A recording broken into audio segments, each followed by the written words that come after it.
I was going to say, don't forget, too, that he's been doing it for decades. He's been using the media for his own purposes for decades. And he acts like he hates the media, but he actually loves the media for what it does for him. Ruse. And when he was younger, he used to call different media types, newspapers and television stations and stuff, and pretend like he would change his voice and pretend like he was his own publicist. And he would set stories in motion about himself on his own terms, playing the media. And only years later did the people come forward and say, oh my God, it was totally Trump. He was calling and pretending like he was somebody else to talk about himself. So it's a ridiculous ploy that apparently he's been doing a long time. That's why it's fascinating when people complain about, why do you guys talk about Trump? Everything is Trump, Trump, Trump. That's what Trump wants. He wants to have. So that's why I get confused. People complain about it. It's TDS. No, it's not. The man wants to be fucking relevant. He wants to be talked about. Of course indifferent. Of course he does. And the thing of it is, he's a master at the craft. And I agree with Nye. It's a skill that every politician uses. He's just a lot more overt about that skill. But a perfect case in point, Epstein. He took one tactic with the media and the pressure towards his base. And when that didn't work, he took another tactic. And when that didn't work, he took another one. And are any of us having rooms about Epstein talking about the fact that there's been adjusts and corrects course as applicable until he hits the thing that works and gets people talking about the things that he wants them to be talking about? He also has no guide rails, and he's willing to go anywhere. He's willing to tell a lie over and over again until it's believed as truth. He's willing to demonize and attack other people that he's friends with, on a whim. He's willing to say things on the top of his head at a moment's notice without any kind of censorship, internal censorship. So, all of those traits, his lack of morality in general actually helps him get away with so much more.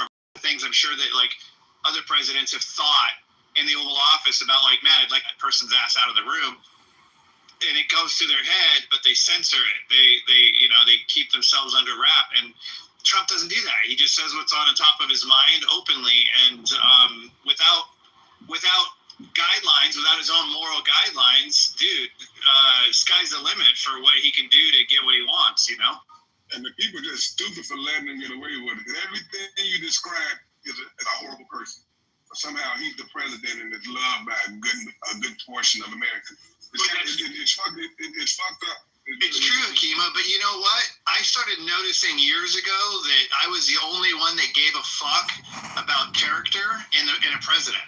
I started hearing, it doesn't matter, they're all a bunch of assholes. If you think that, then you're never going to look for somebody that is a decent human being. There are still decent human beings, and there are actually a few decent human beings in politics. Most of them haven't been in for 30 years. But the idea that we're just throwing that in the air and saying it doesn't fucking matter anymore, character's out the window, we don't give a fuck, we'll put a scumbag in there as long as he gives us what we want. That's our own problem. That's why we're we only have ourselves to blame. We get what we deserve. And right now we deserve somebody who's literally a stereotypical, disgusting American who eats McDonald's every single day and badmouths everybody, around him. We deserve it because that's what we are. That motherfucker, Mike. I do not deserve Donald Trump. Here's the thing. I get what you said. Here's the thing, Mike. I'm one of those people that thinks character should matter. I'm one of those people that it took a long time for me to get on the Trump platform because of the fact that I'd already made personal decisions about his character and who he was as a person. And I don't particularly care for his character, but by the same token, when I don't particularly, during the primaries before Trump got the ticket, I earnestly looked. I wanted to find somebody. I wanted to jump on the DeSantis bandwagon. I earnestly looked for a politician that I thought accomplished what I wanted and that I felt like at least to some degree was a man of character. They just weren't there to be had. They just were not. I just could not get on board with anybody else. And so when he won the primary, I still have to make a choice, and my choice is between two people with no character. I still have to make a choice.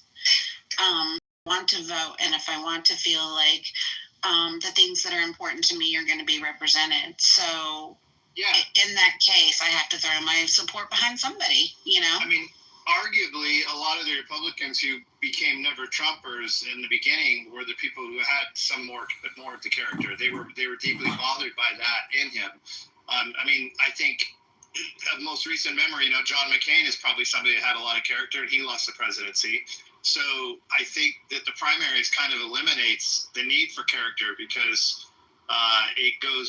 it promotes people that are on the extreme ends of things, and people who are on the extreme ends of things are not the ones necessarily with the most character. So we end up with 70% of America wanting someone who's moderate, but the extremist wins every time on either side because of the primaries, and because too many of us that that do care about character are so frustrated by the whole process, we just step out of the entire process itself and we don't even vote. And that's a great point, Mike, that the primary eliminates the need for character. Because, like, basically, whoever go the lowest is likely to win. So, like, who gives a fuck about character? And the primary definitely sets that field up like that. That's a good observation. That's crazy, though. Yeah, and the primary also eliminates the opportunity for a third party to ever get any traction. So if you look between the primary and the college, what do you call it? With the states, the way they vote. The electoral college. If you look between the primaries and the electoral college, those are just methods of rigging the system to take away a lot of the control that we would have as citizens naturally. The control that we're told we have, right? Like it's up to you. Just vote. You can make changes. Well, those two things put huge dampers on that power that we're given. And the electoral college was put that on there in place for that very reason, to take away some of that power. But I don't think the primaries were necessarily put in for that reason, but I feel like that's what they've resulted in.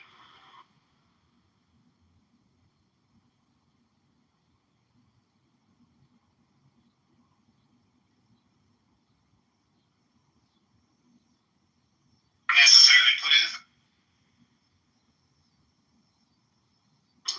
Talking, or if my mic's just dead.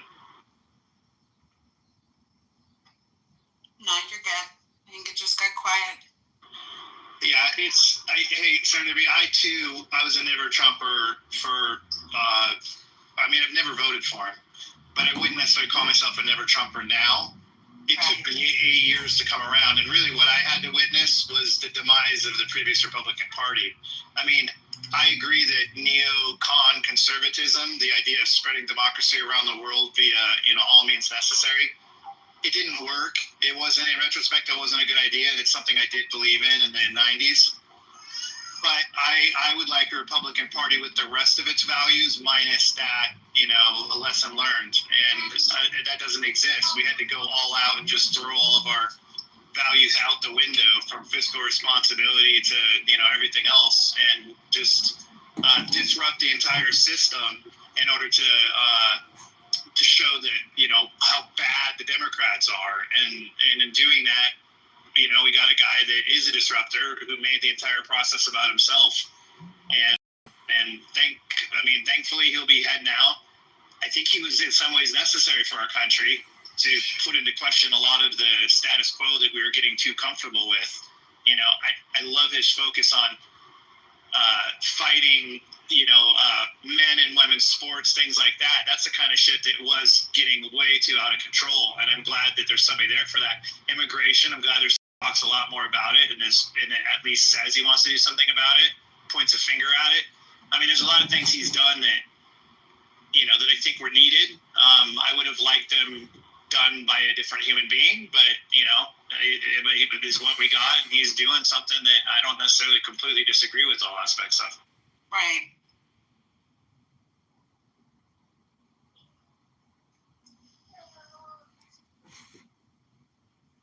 I feel like, disruptor in chief is what he is. He's disrupting the status quo for executive actions. He's disrupting the system of presidential or executive power versus judicial power. He's disrupting the balance of the superior court. I mean, he's disrupting a shit ton of stuff, and it's causing us to decide who we do want to be going forward. And I think it was about fucking time, because it was going downhill. I agree, and that's primarily why I still throw my support behind him. I don't think that everything he does is right.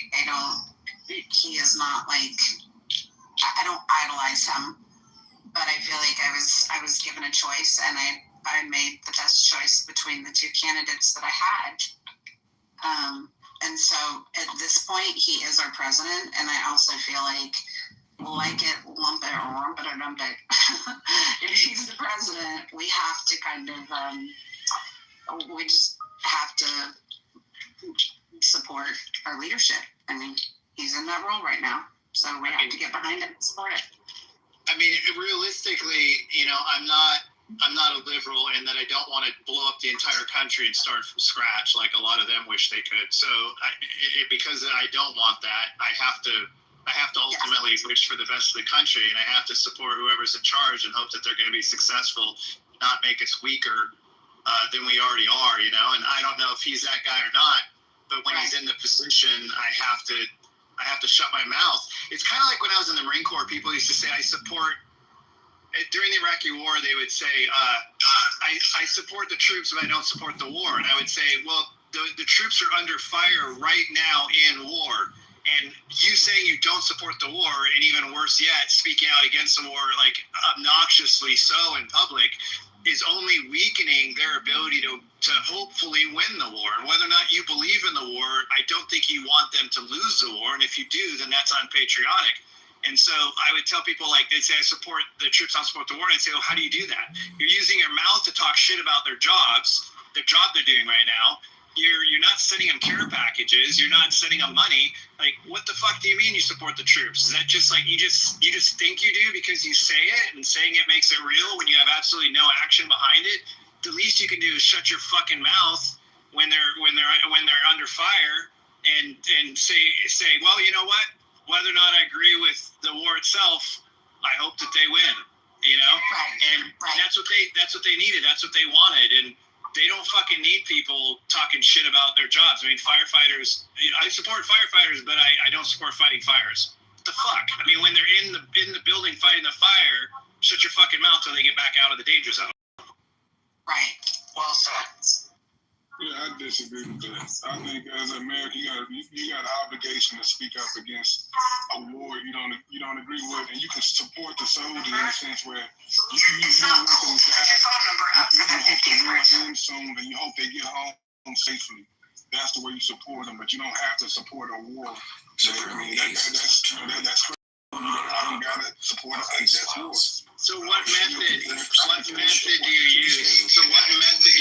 To support them without supporting the war? So I agree that they shouldn't necessarily be the same thing, but you're not supporting the troops if you're out talking shit about what they're doing when they're being killed. That's not supporting the troops. Saying I want the troops to come home safely is just like flapping your gums. It doesn't have any relevance. No, that could be supporting the troops. Getting out, make voicing your concern to the government, and hopefully they'll be able to listen and end the fucking war. Bring the troops home, end the war that you have no business in. That is supporting the troops, trying to get the war ended.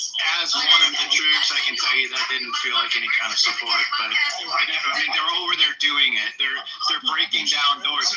If you want to influence their. Some of the troops appreciated people at home asking for the war to end. If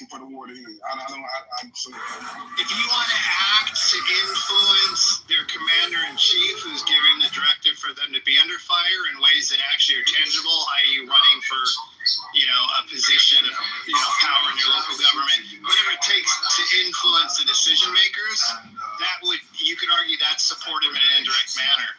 But just saying, bring them home and keep them safe, and I hope they come home safe and end this shit now is not supportive of them when they're over there at the time. It's just not. I I mean, they don't feel like it.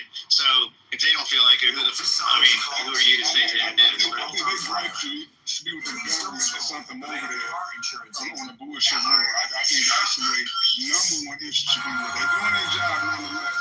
They should have an issue with that. And the people that's at home voicing their concern and unjust rules, I don't see how they would have a problem with that. I understand that, but when you sworn to follow, orders of your commander in chief, and I mean, for instance, when I was a Marine, I didn't say shit about my commander in chief that made him weak in any way, shape, or form, even if I disagree with the decision he was making, because it wasn't my job. My job was to support him and do what he tells me to do, take direct orders. If you're not the kind of person capable of putting yourself in that position to be the guy with that role, then I totally get what you could think.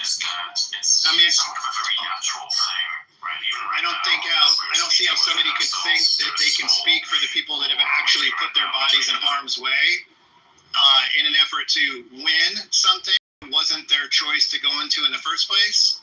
I don't see how those same people that aren't willing to do that could claim that they speak for the people that are doing it. I didn't hear when service members come back from war, sometimes they'll speak their voices about what they think about it. But when they're over there, they don't do that. They don't all just sit around and how bullshit the war is when they're busy watching their brothers die. They fucking do what they can to kick ass. And they take their job seriously. And I just think it's a different mentality. The people that put their lives on the line for something greater than themselves, and the people that have never physically done that but use their mouth parts to act like it's the same thing. There's a difference between those two things. Mike, I agree with you 100%. Thank you for your service to our company. I didn't realize you were a veteran. Oh, I appreciate it, King. Thank you. Yeah, I actually, is a little story about me, but my goal was when I was a kid to serve. And my dad, of course, being an immigrant was like, don't serve, don't do it, you'll die and all that stuff. But I had a lot of friends that, were in the military, and they were just telling me, and I felt so patriotic. I tried to serve, and friends of mine showed me, you're going to laugh at this, because I didn't know what boot camp was going to be like. So I was asking them, what is it like? How does it work? And so I had friends of mine who were in the Navy SEALs who were showing me, like, this is how it is. And I was like, oh, shit, I'm going to get my ass kicked. All right. Let me look into this. So a friend of mine was in Army Rangers. He showed me that. And I was like, oh, fuck. Pardon my language. Oh, shit. So I ended up going to, a friend of mine was like, you're kind of nerdy. Why go for Air Force? So I went, signed up, did everything, and then I had asthma, severe asthma at that time, so I came outside, took a puff of my asthma inhaler, and the guy saw from the window, came running out. He goes, what's that? I said, it's my inhaler. And he ripped up the paperwork. He goes, it can't go. All my friends were like, if you had just held out, you could have gone down there. They would have taken care of you for life. I said, nah, I don't want to do that, man. Like, I wanted to actually serve and do something. So now I do government contracting, so I help a lot of veterans. I only hire veterans. I've gotten accused of discrimination, but I only hire veterans to work for. Oh, I appreciate that. That's amazing. That's amazing. Remember too that when I joined in '91 as a junior in high school, there was no internet or YouTube. So how do you even know what boot camp's like, right? To your point, you can ask other people's experiences and they can tell you stories, but there was no fucking video to watch to fully understand what you're getting yourself into. And when you in the Marine Corps, you arrive at MCRD San Diego, in my case, on a bus in the middle of the fucking night on purpose, pitch black. And that fucking drill instructor comes up, and if you can imagine sitting in a bus in the dark, and there's always like a light up front on the bus. It's inside, it's an interior light, but the whole bus isn't lit. It's only up the front by the driver. And that fucking drill instructor walks up those stairs of that bus when you arrive at MCRD, and all you see is his shadow and his fucking hat. And he just starts screaming to get your fucking ass off that bus now as fast as possible. And you're all scrambling over each other, and then there's these footprints that you stand on for your first taste of like what it means to stand at attention. And from then on, man, they keep you awake for 2.5 days with no sleep, and they fucking shave it roughly so. And what I mean by that is they shave it quick and hard, and then they leave pieces of fucking hair sticking up sometimes, so you look like an idiot because they don't give a shit. So it's just this smack of awareness, and then you just, by the end of 2 days, you're completely exhausted, and it feels like a blur. Like everything, like you literally, you just feel like you're in a tornado. And then they finally let you sleep for a few hours, and you fall asleep forgetting where you're at. You wake up like, oh fuck, what I got myself into. It's a scary fucking time, I'll tell you that. Some of the commanders I've spoken to says some of that stuff is not allowed in the last, I think 5 or 8 years or so. The military said you can't do these kinds of things, but there's been a lot of debate back and forth that those are the things that toughen up some of the soldiers. So it's fascinating. Yeah, the Marine Corps is the only service that refuses to train men and women together, and to this day they fight it. They have to fight it constantly, but they've been able to hold it, and it's a huge deal in the Marine Corps because women and men are not fully physically capable of the same things, and they need the strength of both in different ways. The Marine Corps would not be the Marine Corps if they had to train side by side. I can tell you I've never been on a 20-mile hike with an 80-pound pack where any single female Marine made it to the end. But I didn't expect them to, because there's other stuff that they could do, like bent arm hangs and stuff that we couldn't do. So it just doesn't make any sense training them together. You're never going to get the most out of the guys. And the Marine Corps needs, they're the extreme end of it. They need people who are very, very, very physically capable, as opposed to the other services that you get by not necessarily pressing people to their ultimate limits, So Mike, I was at Buford. You probably know it. Buford Marine Corps base. So I was over there, and I remember I walked in. You'll probably take a kick out of this. I was at the administrative building, and I was looking at the wall, and I was talking to a couple of people, and I was like, "Hey, this wall is wrong." I said, "What do you mean?" It says president. It says vice president.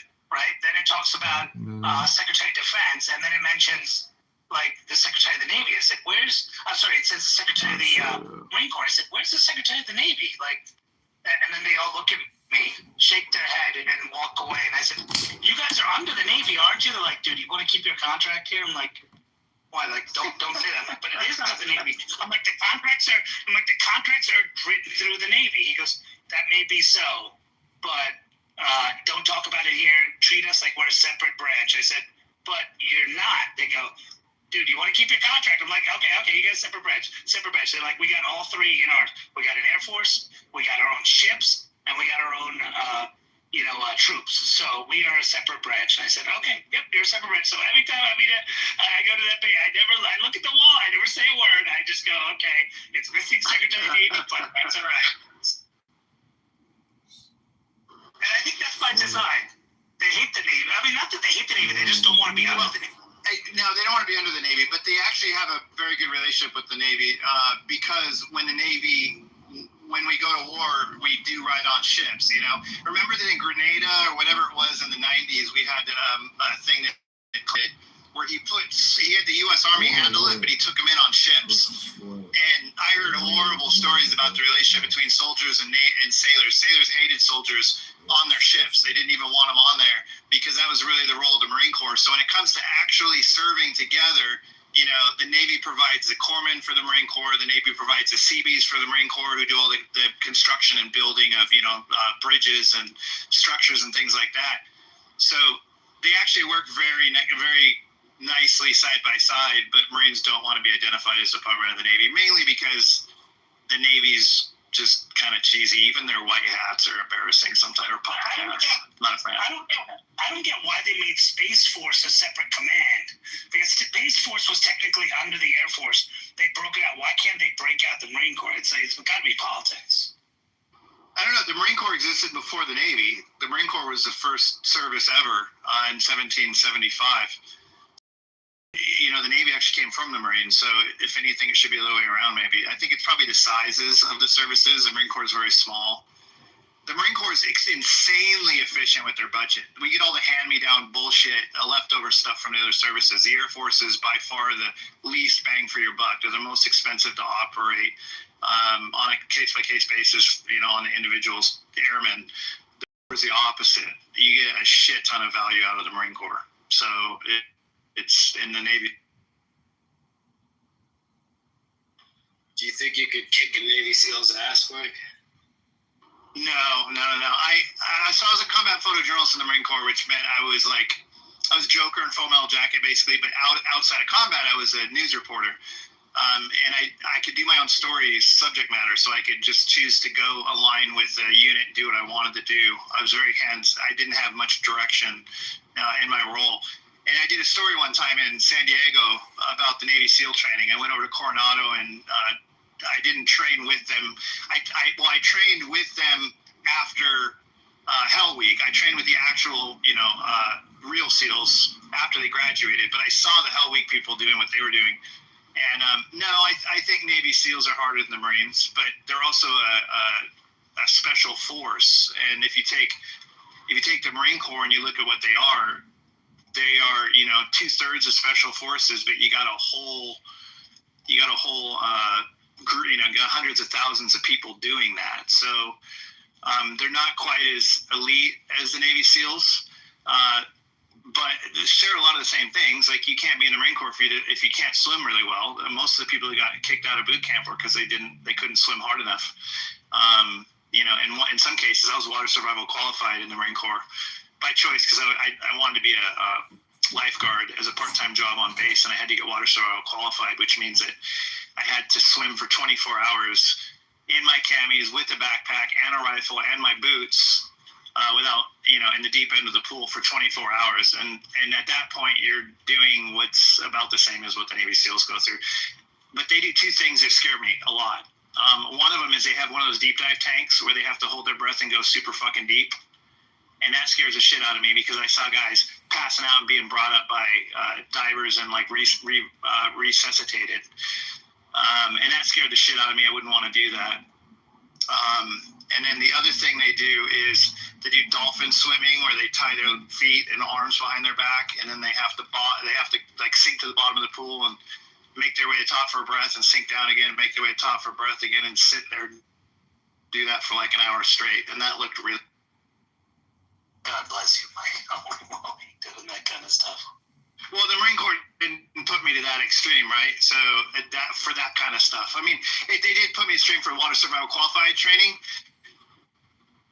But even then, I didn't have to do necessarily what SEALs do. I mean, SEALs go out in the ocean and freeze their asses off on purpose. Yeah, I mean, part of the group, I think you're in the matrix. I have a couple of divers. You were in the matrix a little bit, unless it was just me.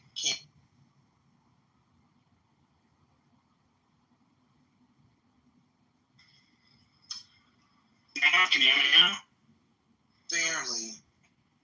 During this interruption, can I just make a reminder to the room that house rules are English only. So those who are typing in another language, if you don't mind, please revert to English.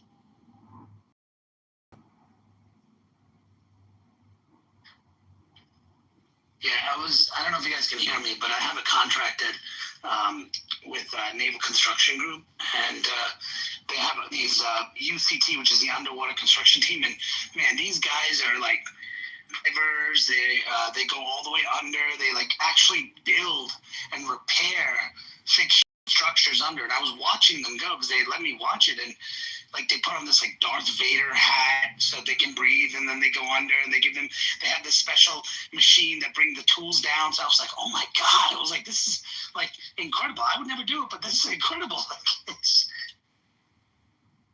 There's a movie out that just came out. I watched it recently. It's a true story about an underwater welder who goes down 300 feet and welds bottom oil wells and stuff.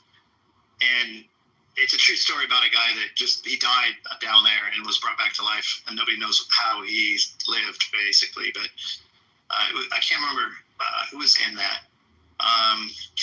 Is it a documentary or a movie? Oh, I know No, it's a movie, but I know Woody Harrelson was in it because he was the lead. Oh. Wasn't it called The He was Abyss? like the boss of the diver. Not the Matrix. Yeah, Mike, you were going in and out of the matrix, and I was trying to hear the name of the cigar so I could look up the. It's not called The Abyss, but Woody Harrelson's in it, and it's in the last three. Right.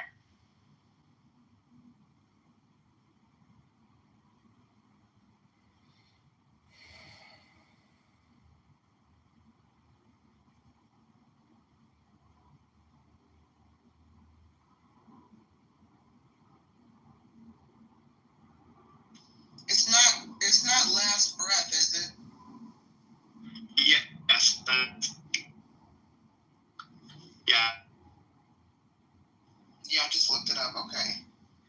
It came out this year, it says.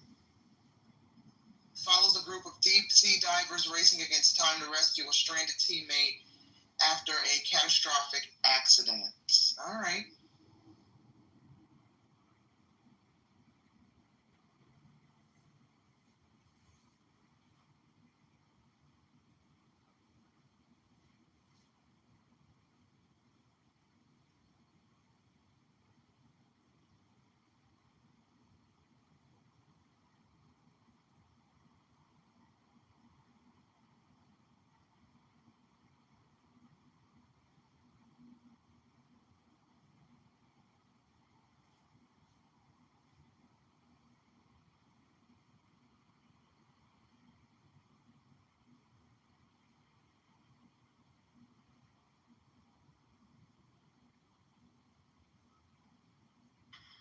Well, anyway, guys, welcome to In the Muff. If you just joined the room, sometimes we have these moments where everybody goes silent because folks are working in the background. But I'm sorry. No, it's all good. Hey, we're only human, right? Good morning. Good morning. Good morning. Sorry, yeah, I was working. And then I was just like, oh wait, got quiet. And then I jumped off. Yeah, I was looking at the stage. I was reading about working on this piece about this pastor who was being critical of BET and the BET Awards and how harmful it's been to the Black community. And then I looked on the stage and I'm like, oh, wait, no one's talking. Well, welcome, Princess, to the stage. I don't know if you've had a chance to speak, but the mic is yours. I think we're just going popcorn style, huh? Yeah, hey, girl. I'm good. I'm trying to figure out how to make it so that I'm also working in the background to make it so when I am clicking on my emails and it shows the preview to the right and Outlook, I don't want it to consider that a read email, and I don't know how to change it back. Currently trying to do that. Gotcha. Just right click it and view unread. I know you can right click it and like make it back to Marcus unread. Yeah, my previews don't make them look red. I know mine. I have a loaner computer because I had to wipe my old computer because it's fun. Grayson. Thank you, babe. Keep it there. Time to straighten this curly mess. Oh. I have to say that the iPhone, the newest iPhone, has built-in AI. There's a lot of talk about how it's kind of dumb and it's not a big deal. But the one thing I like about it is it gives you email summaries without having to click on it. And the summaries just say like, so-and-so is asking for this to be done by Wednesday. It just takes the whole email and just briefs it, sticks it up front. I really like that, actually. I do too. I don't like it so much with my text messages. Because I feel like it's funny, it's cheesy sometimes. Sometimes it'll summarize a text or something in a really funny way. Yes. I can't even think of a good example, but every now and then I'll have a laugh out loud moment because of how it describes what's being said in the email. Same. I'm just like, okay, that's not really what's going there. But good try. A for effort. But I do like the email recaps. I find it to be a lot more concise there. Probably because it has more information to go on. Okay, I think the curly hair is gone again, y'all. Okay. Don't be shaking on the curly hair. Oh, girl. My hair is a fucking atrocity. It's so freaking cool. Beautiful. You always want what you don't have. I spend a lot of time making it look straight. Oh my God, my daughter's half Asian and it's always straight, and she dies for curly hair. Oh yeah, like it's the exact opposite. She's constantly trying to curl it. You always want what you.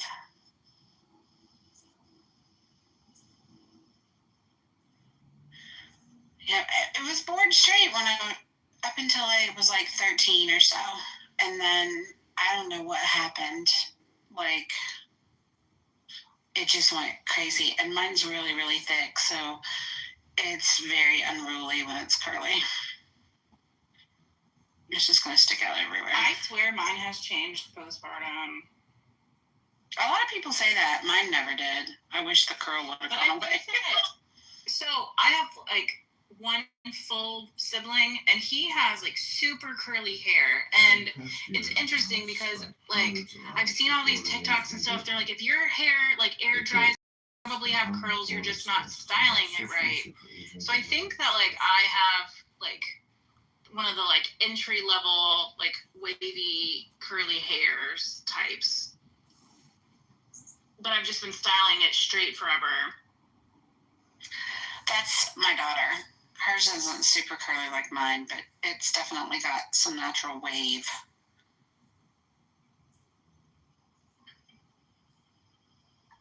I just want to address Joel in the comments, and he said, Princess, yes, freedom to leave, because I asked, because he was making a comment in regarding the percentages from the poll, and I said, we have freedom, or is it just a facade?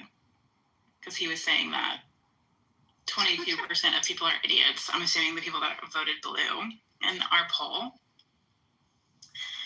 I view it as a freedom of speech, and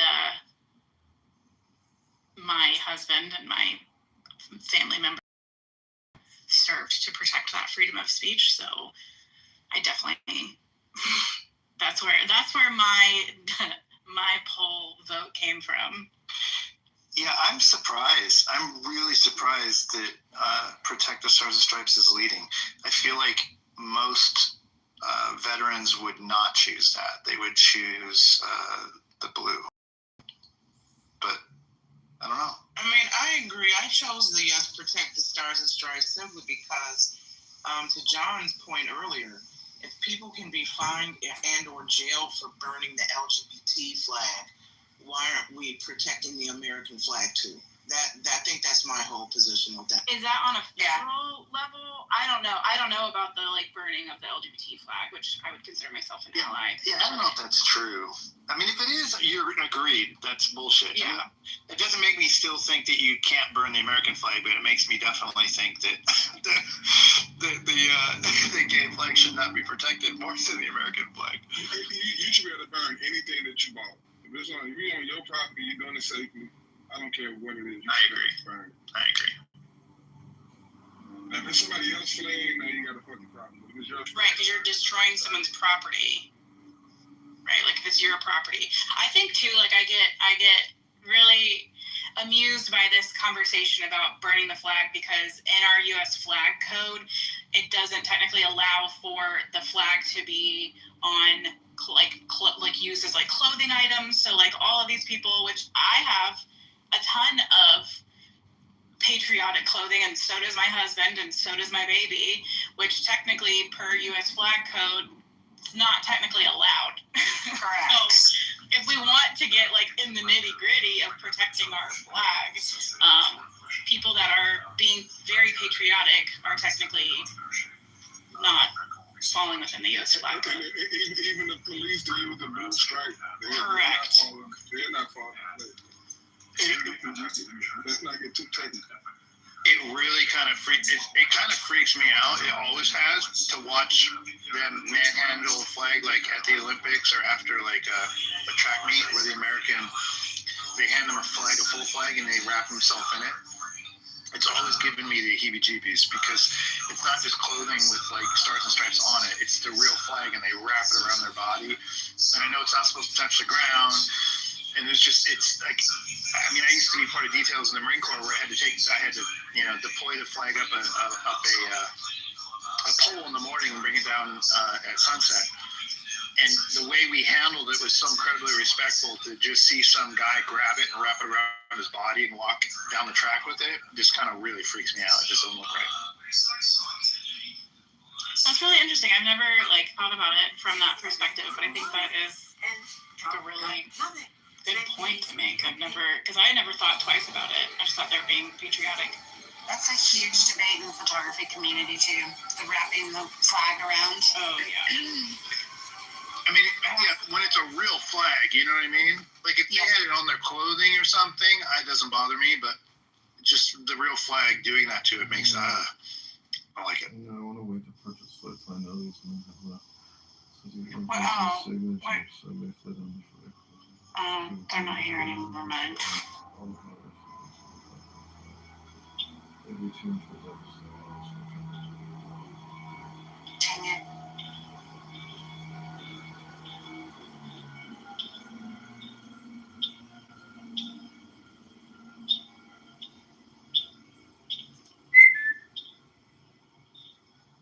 Your birds always sound so in the background, serendipity. Like it just sounds like wherever you live just sounds so peaceful. I don't know if it is. Could be chaos. But the birds definitely make it sound peaceful. It is peaceful. We have a lot of trees in Georgia. We're like known as the city in the forest, right? We have more trees per square mile than any other city in the United States, major city. And people don't know that, but like my backyard has a green space behind it. And I have one of those bird houses with a camera on it, so you can like watch what the birds do on your phone. And dude, they chirp loud all day long. You see during COVID. During COVID, I would sit on my porch pretty much all day on Clubhouse, and the background would be chirping all the time. And I'd have multiple people ask me to like remain unmiked just so they could listen to it. We have really loud birds in Georgia. We really do. I have my voice isolation on so that she could even hear, because when it's not on, people comment endlessly about, oh my gosh, the birds in the background. And sometimes like it's a bit too much. And where I used to live, next door neighbor had chickens, and for the first year or so of their chicken roof, had a couple roosts that crowed all freaking day long. And one of them, I swear, he was like sick or something. He was one of those that right in the middle of his cock-a-doodle-doo, he'd like choke himself. And he'd start and it'd be just like, oh God, the rooster just died. Awful. It's like, listen, it's the sick rooster crowing right now. Get up like that. It's like, this is terrible. I watched this, I don't know what it was. Oh, sorry, go ahead.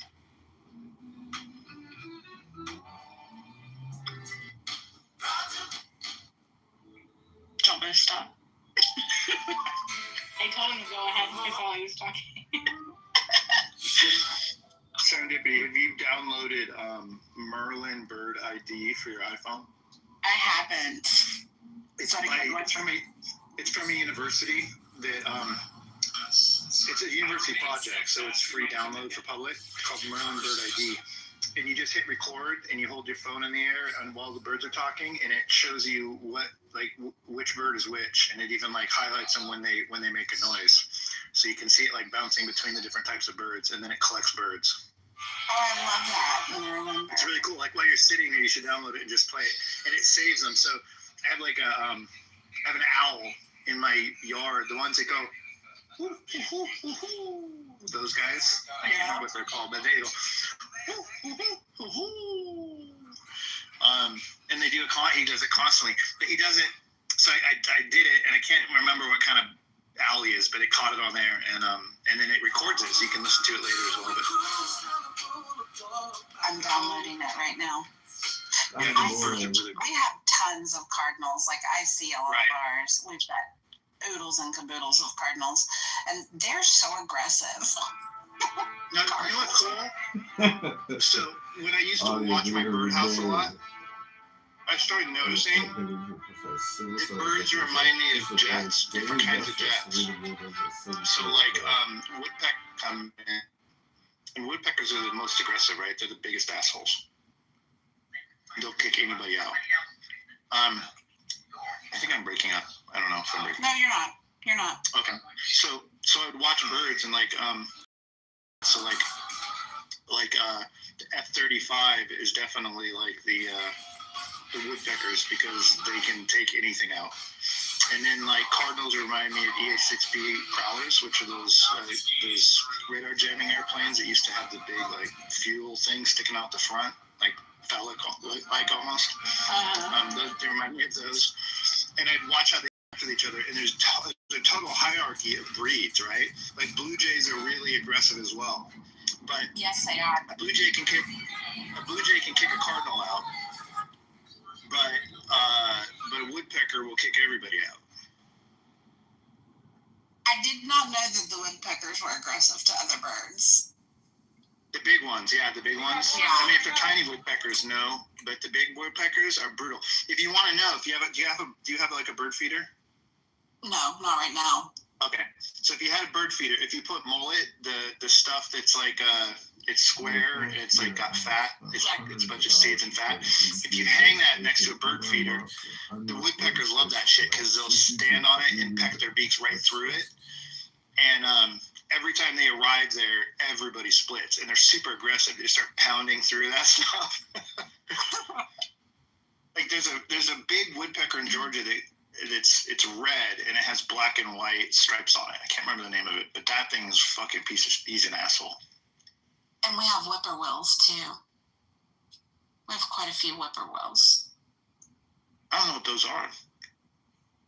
You know, you always know when you start hearing the whippoorwills that summer's right around the corner. They're like one of the first birds that you start hearing, and their call is, I mean, that's where they get their name from. It sounds like they're saying whippoorwill. I wonder what they are. I wonder if is that the actual bird name though? Because I've never captured one on my Merlin. You haven't? That's why I'm wondering if it has a different technical name. But they're just. Let me look. Hold on. Whippoorwill. Let me see if they. Oh wait, that's the App Store. Let me go back to Safari.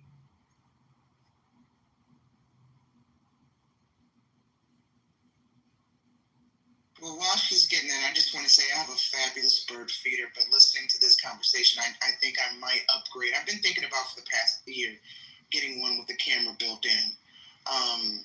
And that mullet stuff you were talking about, I get that a lot for the birds. I just put it on the ground, but only in the winter. I only give it to them in the winter. I don't give it to them in the summer. But I just put it on the ground, and they come and swoop it right up. It's gone within a matter of minutes. If you hang it though, you'll get woodpeckers because it's vertical. Like they won't eat it off the ground, but they'll hang on it if it's vertical. Okay, right on. I will keep that in mind. Very good. Yeah. It's not saying. Okay. Antrostomus vociferus, I guess, is the whippoorwill. But whippoorwill comes up pretty regularly on Safari. Find it on that Merlin app. All right. Because you can look through the bird list for your region. You download a region pack from there for wherever you live. And it has a list of everything that exists. Continue.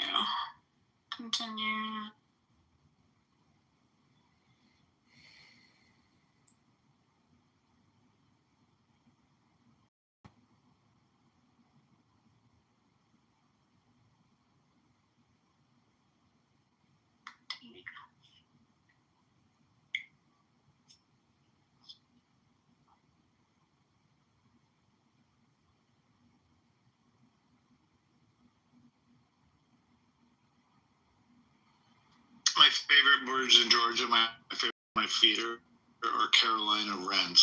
They're super cute. The way that they move is so cute. They're little fat brown like fur balls. I guess they're feather balls. I have an affinity to them. But they hop. Just because my granddaughter's name is Renly, and we call her Ren. Okay, whippoorwill. Let's see.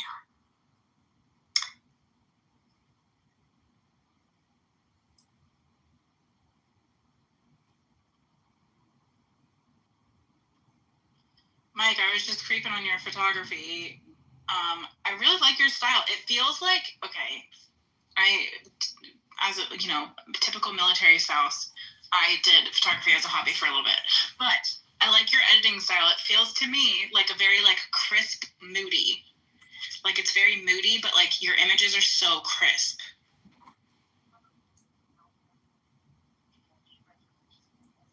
Yeah. It better be. He's a The photographer, damn it. reason they are is because my specialty is lighting, so I know a shit ton about lighting. I've been doing it for like 30 years. Yeah. And most everything that I do is overridden ambient, which means I'm actually working with at least one big flash to replace my key light. So that what people don't understand is if you override ambient, meaning that you take the natural light in the world and you set your camera on settings that make the natural light like not enough for the camera, when you then interject something like a flash, which is insanely bright compared to like any kind of steady panel light or something, that increase in contrast ends up putting the picture in a situation without editing, because most of what I do requires almost no editing. It ends up putting it into a situation where your eyeballs see a maximum amount of contrast at any given moment because the light is coming from all directions. But when you override natural light and you reintroduce your own light that's brighter than natural light, you're limiting the amount of directions that the light is coming from. And what that does is it by default increases contrast and sharpness. So I always say you can have a completely shitty camera and a shitty lens, and you can have a insanely sharp tack focus image by having powerful lights rather than your camera and your lenses. Interesting. But people So that would don't explain really why understand. that would explain why I could never achieve that look, because I have like an extra flash that I got, but yeah, because I would mostly just play around with like a natural lighting. Right. But that would explain why my pictures never looked like crisp like that. I'm like looking at pictures, I'm like, dang, these are so. Well, and if you go down to the product photography, down on the bottom of that Instagram, any kind of products that's there, those things are insanely sharp, and that is because I'm using an incredible amount of light. I'm using 35,000 watt seconds, which is, it's like the sun almost. Like if you don't blink every time you fire your flash, your eyeballs will get burnt like you're at the beach all day. And I'm using f/22 ISO 100, which means the camera is seeing absolutely nothing without the light itself. Yeah. And now when you do that, you do that with product because you want to get depth of field that it's in focus from the front to the back. But when your lights are very powerful, like 640 watt seconds, which are like Einstein's, really bright lights, when you have multiples of those and you get up to into the 30,000 watt second range, you're creating an environment for that picture that doesn't exist in the real world. And then it looks highly premium, which is why I do stuff for Home Depot and retailers, because they require that. Not right. Like online retailers don't give a shit, they don't know the difference, but major retailers, that's why they go to big studios for that stuff, because the studios are using powerful lights. And glass helps with the sharpness and natural light settings, and you can also use the speed light in conjunction with natural light as well. Right. Yeah. But if you use a speed light to augment natural light, you're not going to pull off what I'm doing in those pictures. It won't look. No, You know they what I mean? won't. It's more, that's more like a fill scenario, like you're using light to augment natural light. Right. This is using light to replace natural light, which is a whole nother level. Yeah. To be honest with you, professional photographers 20 years ago, everybody knew how to do it, or you weren't even in the industry. But it got watered down with lackluster talent. I call it the democratization of mediocrity. Basically, the expectations were lowered because it was oversaturated with average talent, and then the clients lost track of like what to expect. And then prices went down, overall value decreased, which is why I'm an electrician during the week now instead of a full-time photographer like I was for 30 years. Hello and welcome. Our topic today is understanding mythology, and my guest is perhaps the world's foremost mythologist, Joseph Campbell, the author of The Hero with 1,000 Faces. Mediocre talent, and a lot of them went the way of teaching more mediocre talent to make their money in photography. Oh, they learn the basics and now they're a teacher. Yeah, Exactly. Yes. Yeah, like here pay whatever $19.99 to get my pro tip manual. Right. Yeah. Exactly. Hey, Jason. Hey, welcome. Welcome. In a physical body. Yes, happy Tuesday. Quite contrary to earlier idea. I had fun with it. I only did it for like a couple years. I did it for like a hobby one year, and then the second year I was like, okay, I'll try to like do this like as like a business. And then I was like, no, I don't have time for this shit. I work full time. Like this is a lot. I still do television movies occasionally, but I only do them for a day or two at a pop. I don't do like long stints anymore. And I just take off work. Like I'll just take vacation off work and go do that if I have a day or whatever. But I do weddings. I do like $25 a year, and I charge $3,500 a wedding. So and I feel like that's pretty industry standard at this point. Yeah, it is. Well, it's harder than ever though. Yeah, and there's like a couple here that does photography that I used to go to church with them, and they like are like $5,000 for like their lowest package, and you have to have a full-time wedding planner to even work with them. Like they won't work with you unless you have a planner.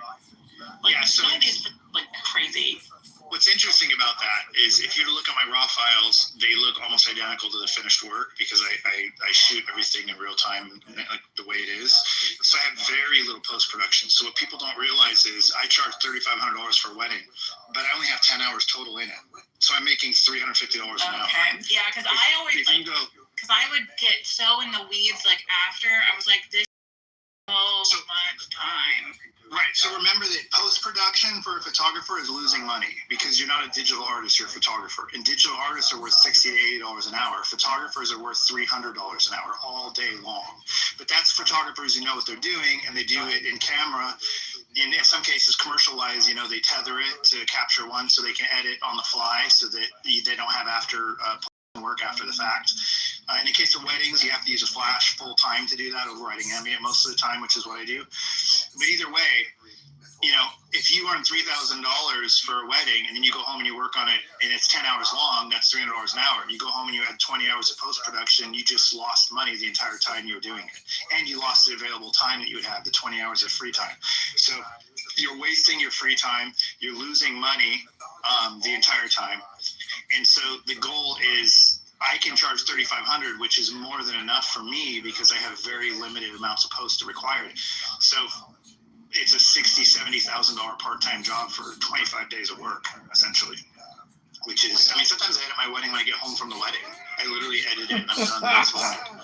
So if you can imagine if you were doing that, you don't need to charge $6,000 a wedding, which means that it's almost easier to find, middle income average people. There's a lot more people that can afford $3,500 than $6,000 a wedding. And if you're $6,000 a wedding, you have to go through planner. I think some of them, they price themselves that because they want to shoot a certain type of wedding, which is fine. Like you can pick whatever clientele you want. Right, but what's kept me from doing that is my inability to maintain long-term relationships with planners and people like that.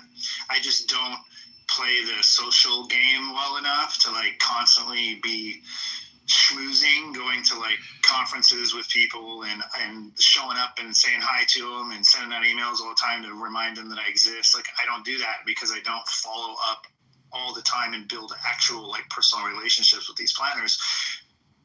Over a course of a year or two or three, even if they love my work and they recommend me, over time you start losing those recommendations because they just kind of forget about it. Everyone has short-term memory.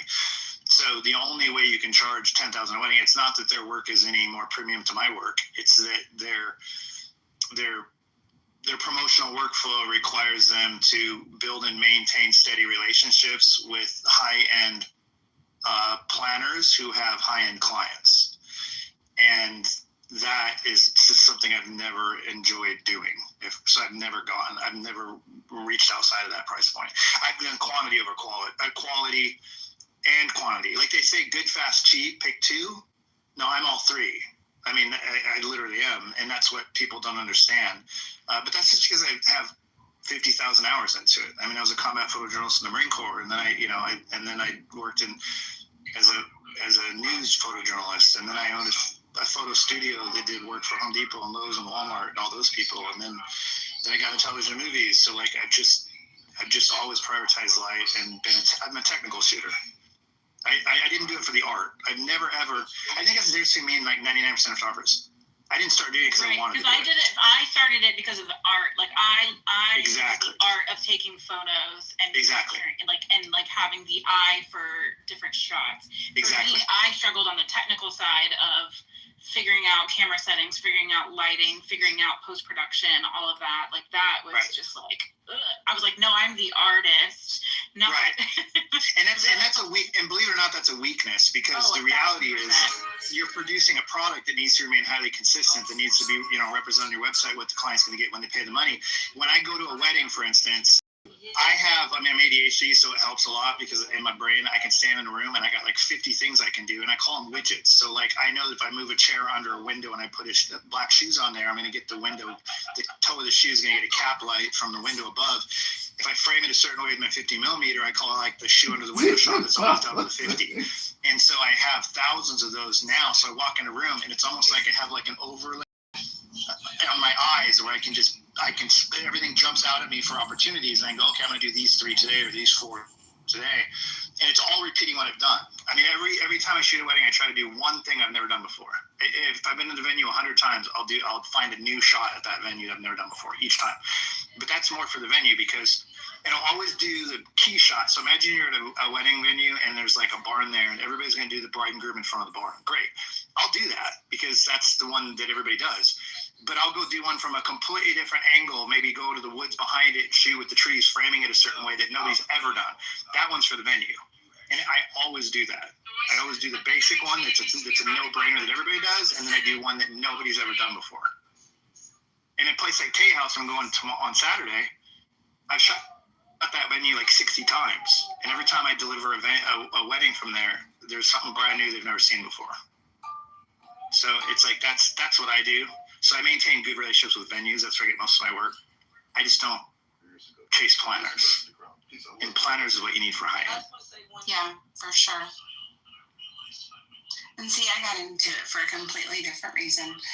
I mean, I always liked photography anyway, just growing up and as a young mom. But for me, like journaling, one of my fondest memories was going to my grandma's house and pulling out old photo albums and looking at all the ridiculous photos. And I wanted to journal different perspectives of my kids and their life, as they grew and do things. Like, it wasn't so much about here, smile and say cheese. It was, I want to remember them doing this right here, like in their natural element, That's why I got into it. Yeah, there's production artists and there's creative artists, and they're not the same. So even when I was like in Home Depot headquarters, I was an executive for them for 18 years of my life. And I was a creative manager in their advertising department. And I was always better at like building the templates that were used for the ads. I would build out templates. I would take an idea that somebody had, or maybe I came up with originally, and I would build it 20 different ways and repeat elements over and over again, just fine-tuning them for more and more efficiency to make it more effective but easier to build in the long run. Like, that was my strength. It's never to start with a blank piece of paper. I was an incredible editor of other people's work, more so than a creator from scratch of my own work.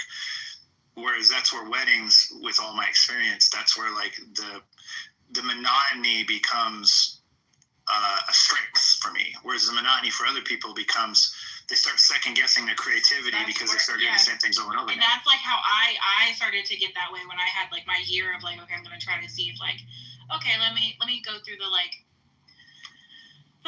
process of being it in like a business and getting the clients and then shooting the same things over and over. I was like, oh my God, I don't want to do this. Right, but once you start repeating successes, things that have been successful for clients in the past are going to be successful for clients in the future. So once you start finding yourself repeating things, as long as you're sifting through and maintaining your efficiency by weeding out the things that are less successful versus the things that are more successful, become routine.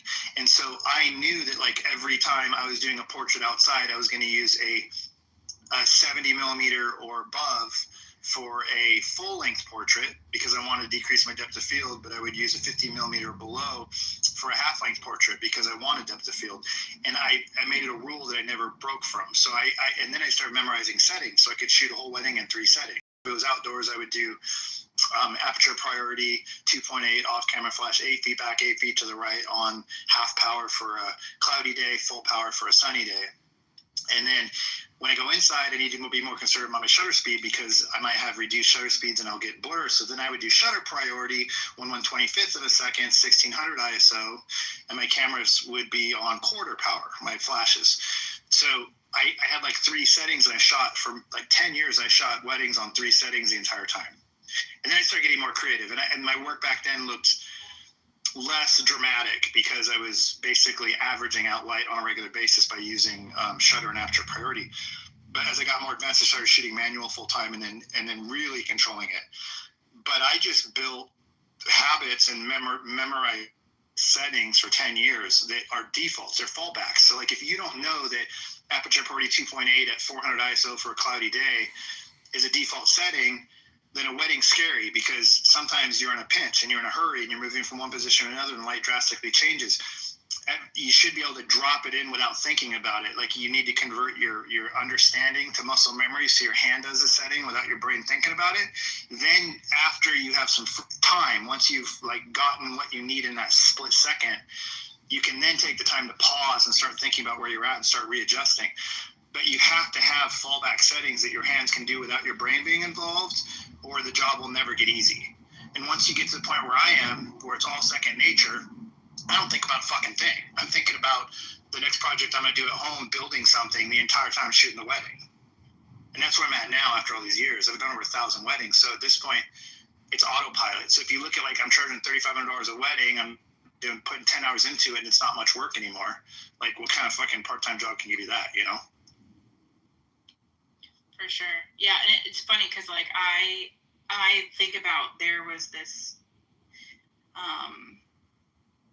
venue that I was able to book for 2 different boudoir clients, and I loved my first one so much, and I booked a second one, and I didn't like it as much. And it, like, to me, it was like, oh no, I got to go into this venue for the first time and be creative, and then the second time it just felt like, I'm trying to like recreate all of this and like do all the same things, and I absolutely hated that.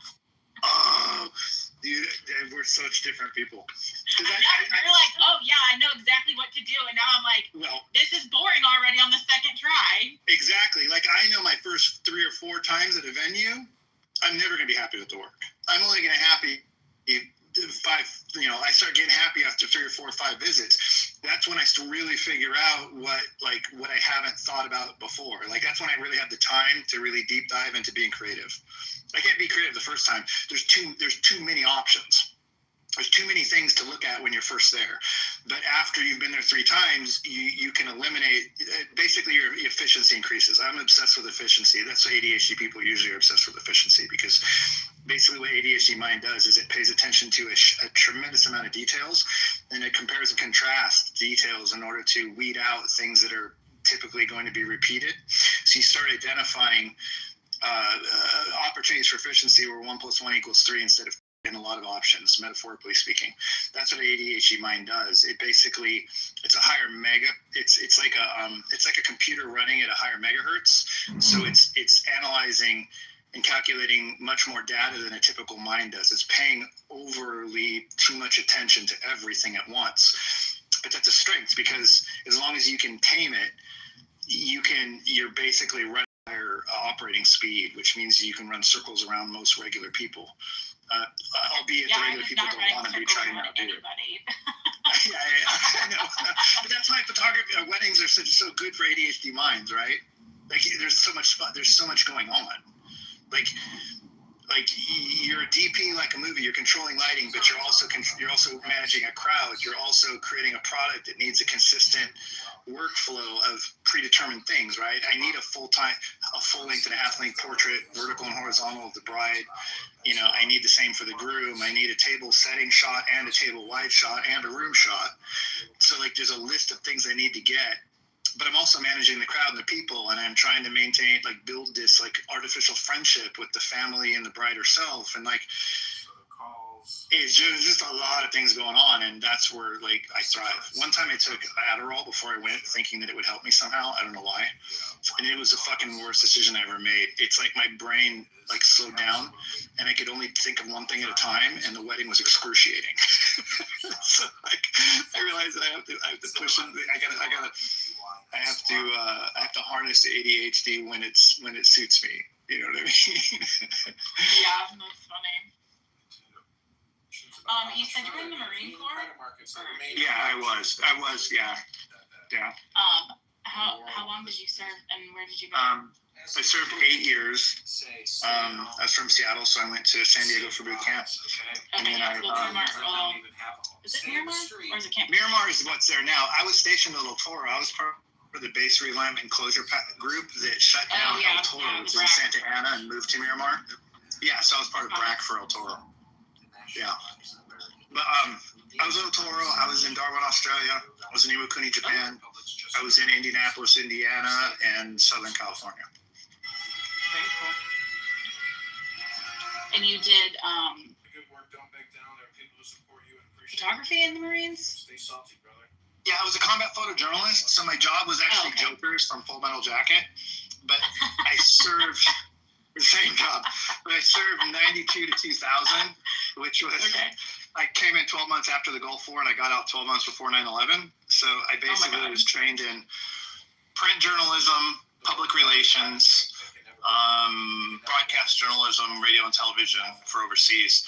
And then I ended up being a journalist for the base newspapers and magazines and stuff for 4 years. In the second 4 years, I was a public relations specialist for the headquarters and headquarters squadron, where I did basically a media liaison. I was at El Toro. I actually worked with Hollywood a lot, and I was a liaison for Tustin and El Toro that would coordinate whenever Hollywood is showing me movies and stuff. I would kind of like be the person to coordinate the Marine Corps' interaction with the movie itself. Oh, very cool.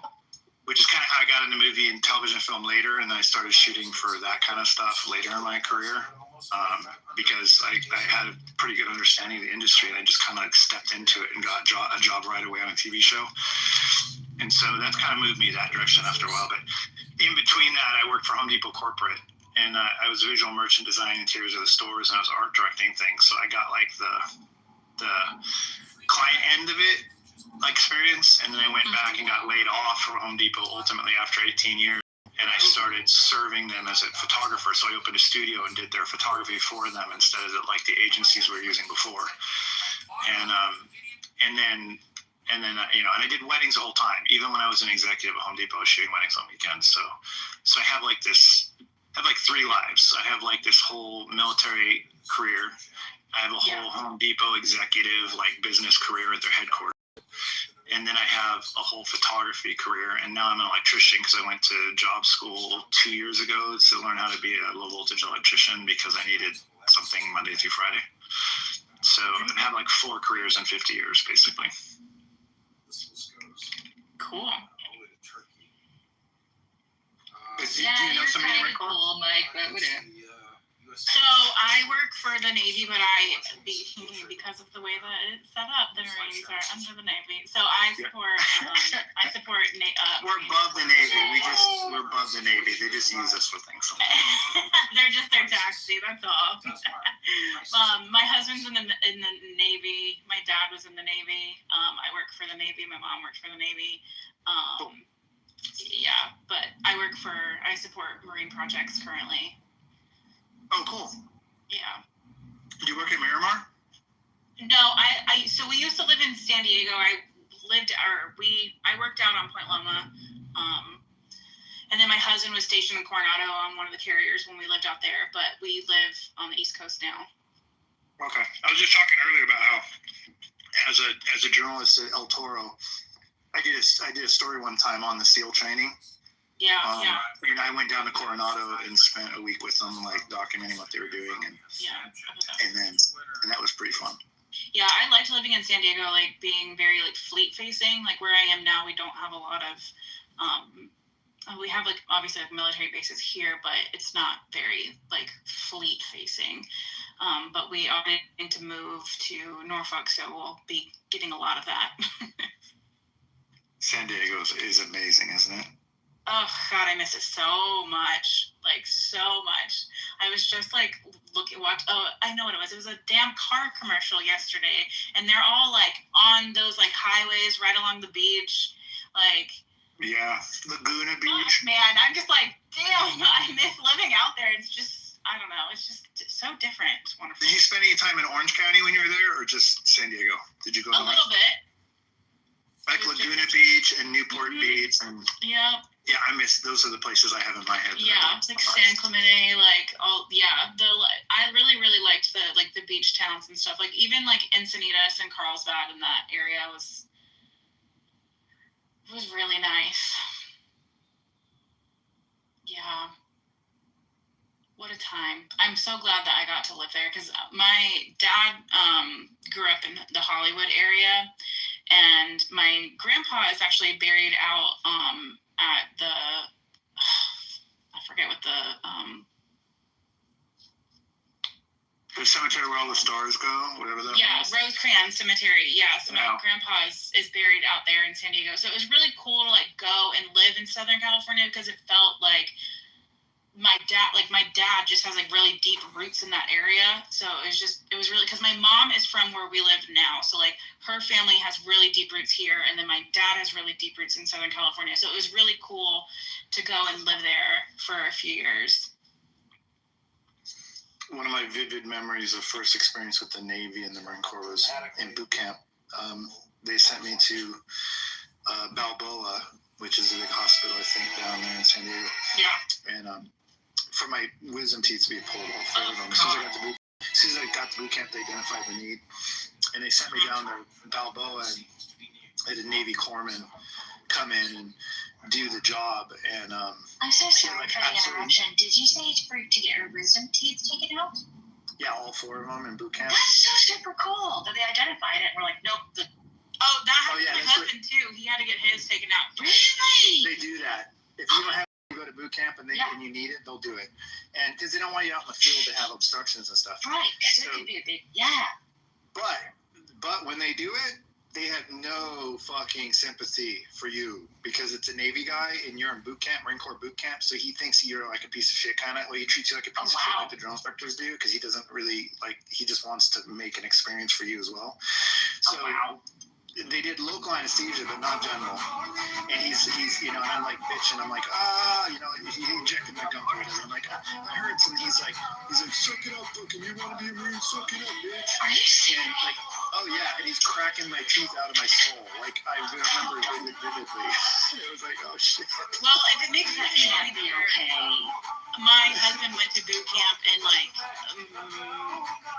12 years ago, and when they were pulling his teeth, it was kind of a similar situation, and apparently one of the teeth got like hooked onto his jawbone, and they were just like going to town on it, and it was just like here's an 800 milligram ibuprofen, bye. Oh yeah, I got 24 hours of relief, and then it turned out that the day after I had my teeth pulled, we had combat training where we had to physically punch each other with boxing gloves and shit. No. And it was just bad timing. So I had to go. I was already still bleeding from the teeth being pulled. And next thing you know, I'm getting punched for the next. And when you do combat training in the Marine Corps, it's less. I mean, it's a little bit about hand-to-hand combat. But it's different because they're assuming that you're going to be back then. They were assuming you're going to be fighting somebody who's wearing a helmet and a flak jacket. So it's mostly focused on like attacking the face and then getting somebody on the ground so you can stomp on their face. So the one thing they do is there's a lot of people that go to boot camp, they've never been in a fight before and they're trying to toughen you up. So they take you down to the beach and they have holes dug in the beach that are deep enough to stand in. And the drill instructors stand around the hole on the outside. And then they stick the two of you in there with boxing gloves and like face protection, which does absolutely nothing basically. And then you're probably like a 4x4 or a 6x6, 5x5 square. And then you proceed for 30 or 60 seconds to basically punch each other in the face as hard as you can. And all you can do is block your own face. But when you're blocking your face with boxing gloves and someone's punching the boxing gloves, you're basically punching yourself in the face the whole time. Wow. So it's basically about getting your ass kicked. And they size you up by height. So they would line this up all by height. And I'm 6'3", and the guy that I had to fight, I was the second tallest guy in the platoon. And the tallest guy was like 6'6", and he was like a quarterback in football in high school. And every time I went, they put me up against the same fucking guy, and he would kick my ass so bad that I'd come out of there and I'd be like, my entire sweatshirt was just filled with blood. My nose was bleeding. I mean, I felt like my nose was broken, but it wasn't. And I had blood coming out my nose and from my face, and my lips were all bloody. And I'd get out the drill trucks and just be laughing at how fucked up I was. And they had like a bucket of bleach water. And they'd be like, go clean your face up, Moon. You got your ass kicked, buddy. You know? My God. I mean, do you agree that it made you tougher? Or just more experienced? Yeah. Well, boot camp makes you tougher in general. It makes you kind of feel invincible. Okay. In the end, you feel kind of invincible. But it definitely toughens you up. I mean, it breaks you down, and then it builds you to zero, and then it builds you up into somebody that is confident in your ability to do kind of anything you need to do. But it also instills, like, adapting and overcoming is a big part of it. So it instills the idea that you're going to fail, but you need to keep trying over and over again as much as possible so that you can ultimately eliminate, but you got to learn from your mistakes. You don't do the same thing twice. That's something that people don't know nowadays. Like, younger generation are so afraid of failure, they don't even start, you know? Oh, wow. And I feel like that's a major crutch of younger people today, is that, like, they'll watch the internet, they think that watching someone else do something shows them how to do it, but then they ultimately either are afraid to try it because they don't want to fail, or they do it and they fail the first time and then they lose faith in themselves. Even though watching something online is not the same thing as, like, building muscle memory to do something without thinking about it. You know, they're two totally different things. And so I feel like the internet has given people a false sense of capabilities. And so people with, out of control egos will try things and fail, and that's one outcome that's not good. And then people who don't have a lot of self-confidence won't even try because they're afraid of failing. And neither one of those things will ultimately lead to success, you know. So I think that's what the Marine Corps, the best thing it teaches. May I ask you guys a question? And I'm not looking for any particular answer, just your take. Do you know how, like, there's certain countries that require people to go into the military? Do you think that would benefit the states? You or Princess or whoever wants. It would benefit the United States for everybody to be required to serve the government for like a 2-year period in some capacity. I would agree. I would definitely agree with that, because I worked for the military on the DoD side, or on the civilian side, so I see it from that lens, and it is definitely very eye-opening to see a lot of things that most people don't. And you just trust the news or whomever to tell you about it. I definitely think serving in some capacity would be really beneficial for a lot of people. Right, and the reason I say that is because what I believe about America is that we are ultimately going to fail because we've lost patriotism and we've lost religion. And because America is the most diverse country in the world, we don't have a culture to fall back on, a common culture to fall back on. So you go like Japan, well, they're a tribe essentially on an island. So they're always going to have one another. We don't have one another. And so what used to bind us was patriotism and our faith in our government, and also basically Christianity, ultimately, let's be honest. And with the failure of both of those and the common thread of American society, we don't have anything else to hold us together. So when you add on the influence of like greed and selfishness that's basically dominant in the culture because of one-upism as a result of social media influence, things like that, you're basically attacking the core values of what kept us united for the longest time. And I always use the Pledge of Allegiance as an example. Like, we used to have to say, Pledge of Allegiance to the flag of the United States of America, to the republic which stands one nation under God. So one nation under God, indivisible. We no longer believe that we're one nation under God or indivisible. So we don't even say it. And even if you didn't believe it, you had to say it, which at least was the bare minimum amount of effort for the country to kind of build albeit maybe false sense of patriotism in some ways. But we don't do that either. So essentially, we're losing it all. We're losing everything. And if we're a nation of individuals who are divisible, we're going to fail. And so I think that forced government service for young people would not only require them to do something requires being responsible in an early point in their life, where they'd have to show up to work on time. And when you're sick in the Marine Corps, you got to go to work. You get up, you go to work. Then they might send you home, but you don't get to fucking just call somebody and say, I'm not coming in today. So assuming that they could get all those kind of things, I don't think they had to join the military. But I mean, I think the military should shrink instead of grow, to be honest with you, in America, but at least the expenditures of it. But like I said earlier, I'm just really concerned about the decline of patriotism and core religious values. I mean, if you want to say that religious values instead of Christianity, that's fine. But if you don't believe in God, you're going to find a replacement to believe in. And right now it appears it's money. And that's stupid because the government is taking more and more money from the middle class people of America by the minute. So if money's your God and you're having less and less opportunity to have enough of it, you're going to become disenfranchised. We're failing for the reason you described, like say that pledge of allegiance, like even if you don't believe in it, just say the words. That goes back to the same thing. It's like, how do you support the truth if you're just saying words? You're really not. So like the fact that they never believed in this pledge, act like they're pretending like they believed in like one country indivisible when it never was that. It is the problem. Like say like when we gonna go back to patriotism and not, we never had that. Because I mean this country has always had two different countries. We want to pretend as if it's one. It goes back to the make America great again. Like when was it great for everyone? Never. So like it's the same thing. That this country is full of liars, and it was built on a lie, and that's why it's gonna fail because they would never tell the truth. Well, I'm not black, but I'll say that during World War II, when the country did unite post-war for the Industrial Revolution, we were a pretty united, incredibly patriotic country in general.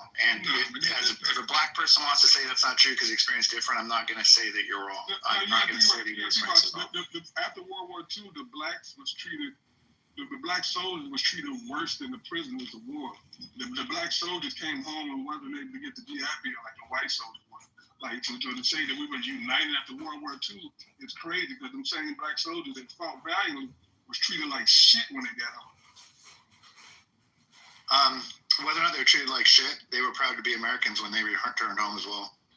No, I disagree. I disagree. You disagree with the fact that black service members? You disagree with the fact that black service members returning from World War II weren't proud to be American based on their service? I disagree with you entirely. Do you think that patriotism for soldiers, black or white, might have shifted dramatically, Mike, after Vietnam? Do you think those soldiers came back all happy?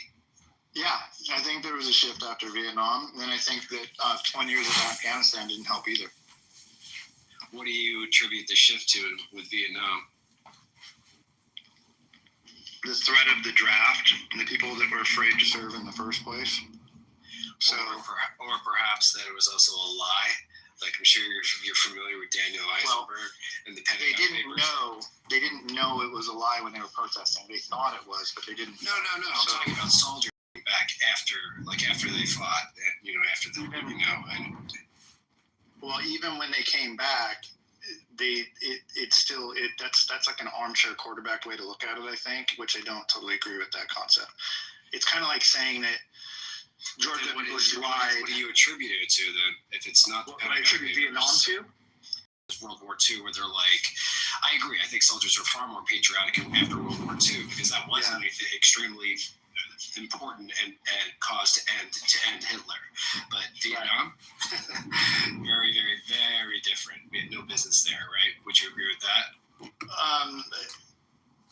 Again, I mean, I didn't live for it. I mean, I was a baby when it was going on. But I would say that we have history books, right? We do have history books, but we can't talk about the soldiers then in terms of. You were just talking about soldiers. You were just telling you guys, how patriotic black soldiers were in World War II. So, go ahead, Sarah. This is Melissa, the other Melissa. Taylor Swift and Travis Kelce are engaged. Yay. I don't know how he's intellectually stimulating for her, but more power to him. But you're saying you're a baby in Vietnam, but you were telling Hakima that black soldiers were coming back after World War II patriotic. So Hey, you know what's funny to me? Literally while we was talking, I'm driving Uber. I had an older gentleman in the backseat, an older black man. I had no idea who he was. He was getting out the car after listening to what I said. He said, I'm a service member. Man, he had to be like 65, 70. Of course, he won World War II, probably Vietnam. But he said, everything you said is exactly right. I know, I wish you had time to tell these people that. He's like, I don't got time, but you stand up for what you just said, because everything you just said is 100% true.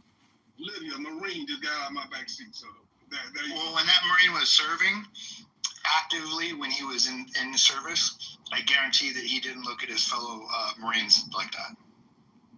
And taking action against. No, I'm talking about on the ground, Mudge. If somebody comes to, God forbid, rape your mom or something, how would you resist in your case? Would you just watch and just speak and say, don't do this, and not? Amir, you don't have to preach to the choir. I understand why all this is happening. I understand the logical and the rationale behind Hamas. That does not necessarily mean that I have to agree with any form of violence. No, I understand. Why? I didn't ask about Hamas much. And just a second, this is the question you should perhaps ask the most notable person, one of the most notable people of all, which is Jesus Christ. What did Jesus during the shut the fuck up, Abu? What did Jesus say during the Roman Empire, which was, I would even argue, one of the worst type of empires? He said, "Forgive them, for they know not what they do," as they crucified him. Those are the value systems. Shut the fuck up, Abu. No, but Mudge, I wasn't talking about Jesus Christ. I was talking about you. Let's say you've been through atrocities. I was asking you. Right. Let's say, God forbid, something happens to your mom in front of you. How would you resist? What would you do? Would you pick up something, shovel, or whatever you could do? I understand where you're going with this, and I understand that the violence breeds the use of violence in response, and up to the use of violence to remove the obstacles of living a fulfilled life, living with equality. That's not the point that I'm trying to make here. I understand what you're saying. I understand the rationale behind it. You don't have to sit preaching to me about the rationale. What would you do? I'm asking you. What would you do? That's all I'm asking. What would you do in that situation? I don't like hypothetical questions, but of course, if somebody's going to come and hit me, I'm going to hit them back. I'm going to respond. I'm going to defend my home. And I'm going so you will pick up a baseball bat or something, right? And you'll hit him? Just one question. Let him finish. Abu, I want to hear this, brother. Respectfully. For a lot less. I know, but I want to hear this really quick. For a lot less, I've gotten into physical fights. That's not the issue. That's not the issue. That is violence, though, by the way. You know, that is violent resistance. Right, but that does not mean, because I'm human, but that does not mean that I'm going to sit promoting these type of ideologies of using violence in response. And that's not something that anyone can change. And for you, Abu, to sit there and laughing when I'm looking at huge examples in history. You're a Jew. Through the Roman Empire, which I thought was worse than what we are currently experiencing. Everything that you have. Jesus then came and said, "Forgive them, for they know not what they do." And those are the value systems that I follow. You could be you can have your own opinion. And a Jewish but family to impose raised that on me, or and you have family to you like I don't understand the rationale behind what's going on in my own homeland. You guys just sound bad. You literally said that I'll defend by hitting back, and then you said, "Oh, Hamas." Like, what the fuck are you talking about, you piece of shit? The fuck are you even saying? You know what? You can go fuck off. You just sound like a very miserable piece of shit, just like many other people on this path. No, just go and continue to be so negative and so like repulsive. Keep bending over. No, I don't need to bend over for nothing, but you don't speak for all Palestinians, and I do represent a huge segment of the Palestinians. That's all you do. I just wanted to come say hi. I wasn't really trying to help. Yeah, thank you for coming. No, I just wondering. I come later, but Abu, you don't represent all Palestinians. You don't represent anything but yourself. No, I do. I represent a huge segment of the Palestinian society who's being silenced by people like you who use your voices in a way to intimidate and to silence other Palestinians. It doesn't matter. There's diversity within our society, and it's I have a question? undermine the Can I ask a diversity within our Hang on. Wednesday has a question, please. Go I have ahead. a question. Hopefully, you had that question for dumbass Abu, because I was. No, I'm asking. Continue my life here. I'm asking. Oh my God. Yeah. But Los Angeles is not that nice down there. It's way better than a lot of other places, Los Angeles. So Okay. anyway, guys, I just wanted to come and say hi, Amir. Well, I'm gonna who do you I would chop your head off, Abu. You wouldn't do a thing. Are you doing shit? I would. Shut the fuck up, you dumbass. So he comes in here preaching against violence. What a fucking scumbag. Preaching against violence and ends with a note, I'll chop your head off. Fucking piss off.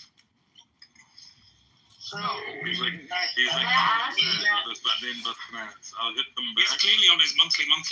Yeah. Salam yes, alaikum. Wednesday. Welcome, salam. Welcome, salam. Well, alaikum salam. I wanted to ask a question. What, like, you know, there are a lot of people say, oh, you know, what is it? Violence beget violence and stuff like that. But I get that. But at some point, when you have did everything that you could do, sometimes to resist, like how I mean, just the way a lot of oppressed people have resisted. It's the last straw. It's the last straw. When you have done everything else possible, and your day-to-day life is still misery, you're still oppressed, you're still being killed. This is the last straw. So it's not like he makes it seem like all of a sudden it's like in a vacuum. Oh, these are just savages and stuff like that. No. And I hope he wasn't like saying anything about Martin Luther King, because a lot of people do that. And then towards the end of Go on, sorry. towards the end when Martin Luther King, and you guys can Google this, he even said, I feared that I brought my people into a burning house. After his people were given civil rights. So yeah, but with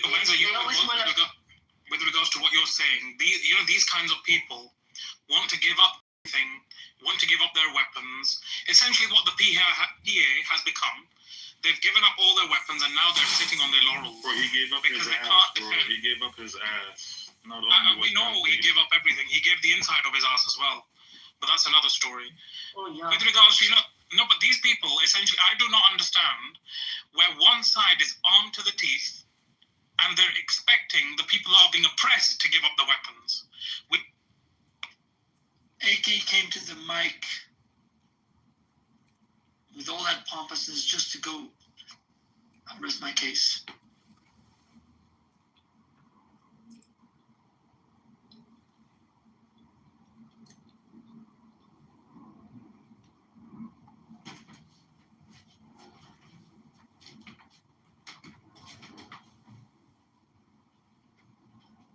I don't know why Elizabeth doesn't come up.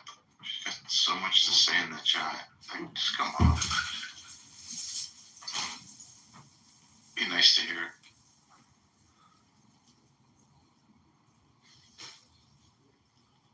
Jacob's gonna donate money. He's gonna donate a couple bucks to cover the income. Oh man. He's like, but why is the logo the icon of a male?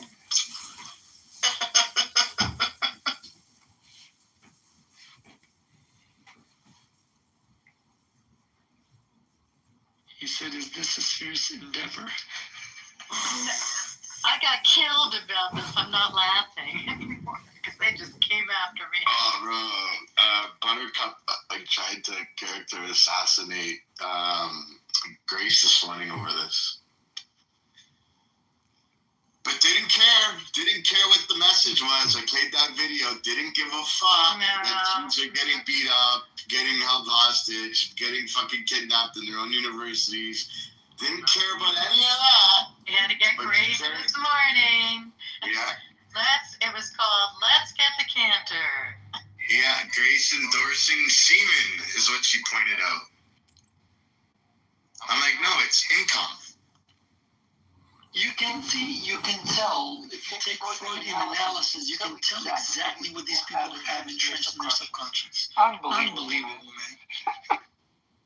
John, what do you think of the post on the top there in the Jumbotron, Covered Income by Lyle Culpepper? Well, it makes me think of a poem I'd like to read to the room. Norm, is it okay if he reads us a poem?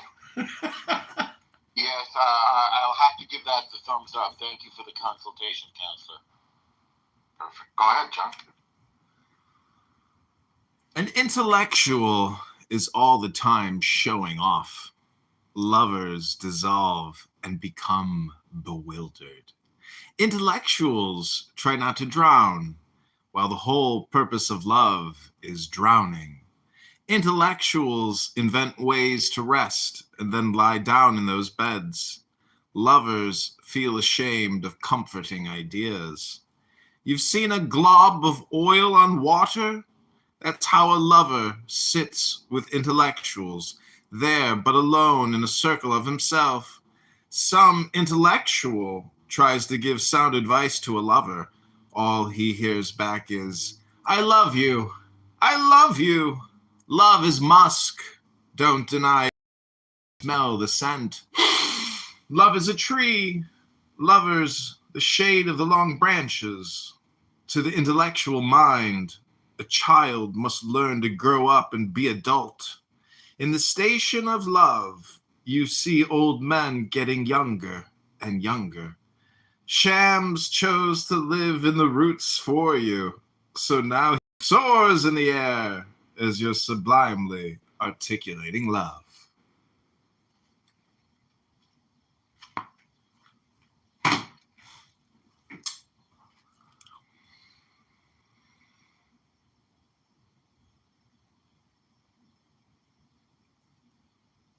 Looks like Bibi missed the best part.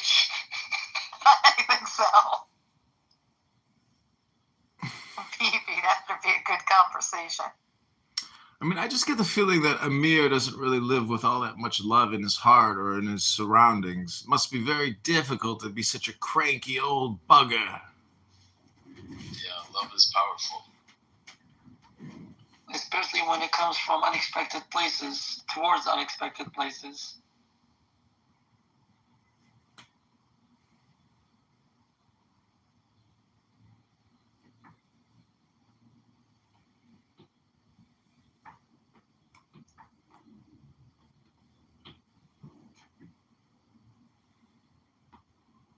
Has he encouraged his worshipers to come here at all? I'm not on, today's like the longest day I've been on.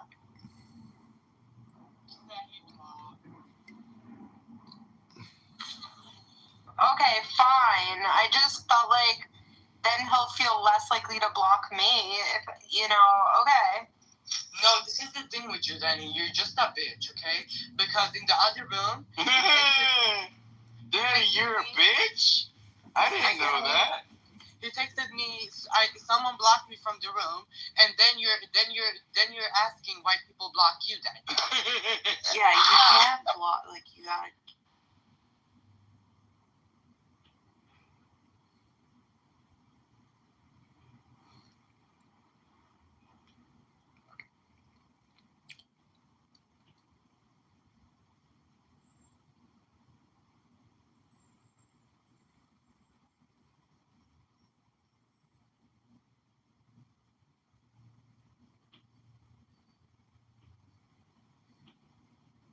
Thanks.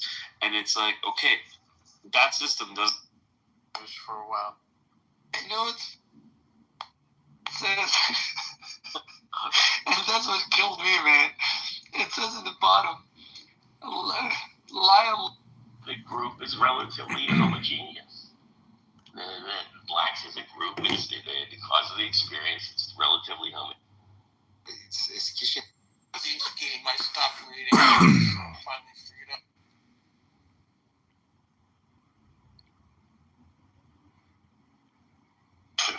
Because the more we're exposed to one another, the more we see the humanity in one another, and the more we accept each other as people who are like ourselves, but get in a situation 4% one population and 96% the other population, yeah, it's fucking fraught with all kinds of racism and bullshit.